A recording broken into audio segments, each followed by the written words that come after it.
Tu fais encore trop souvent cette erreur. Si tu aimes la philosophie, tu te définis certainement comme quelqu'un qui veut être maître de sa vie.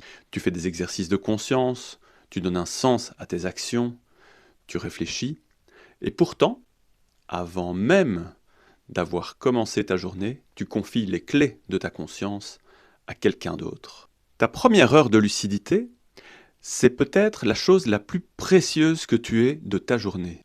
Et pourtant, tu ne sais probablement pas à qui tu la confies. Parce que quand tu prends ton téléphone en main le matin, ce n'est pas juste regarder un objet, c'est confier tes premières minutes de pensée, de réflexion, de conscience à un algorithme, à une machine. Et cette machine, elle n'a aucune idée de qui tu es, de ce que tu cherches réellement, de ce que tu as vraiment à l'intérieur de toi-même. Ce que cet algorithme connaît, c'est ce qui te retient, ce qui t'enferme, ce qui te laisse dans la caverne de Platon. Et il est très bon dans ce domaine. Et toi, dans cet état de semi-conscience matinale, tu lui fais confiance.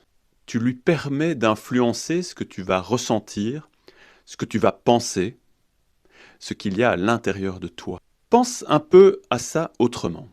Le matin, quand tu te lèves, qu'est-ce que tu manges ? Pour ma part, j'essaye de prendre un petit déjeuner qui va me faire du bien. Je vais prendre des bonnes choses. Si ta première nourriture mentale de la journée, c'est le bruit du monde, le bruit de l'actualité, de la société, eh bien, tu nourris très mal ton esprit.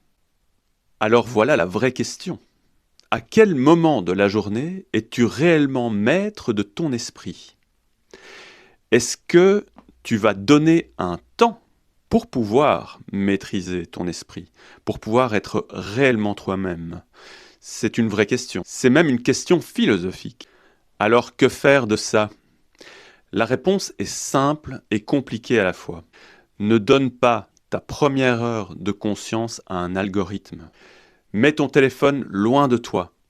Prends ce temps pour respirer, pour entrer réellement dans ton corps et dans la réalité. Ouvre une fenêtre. Profite de l'air frais du matin.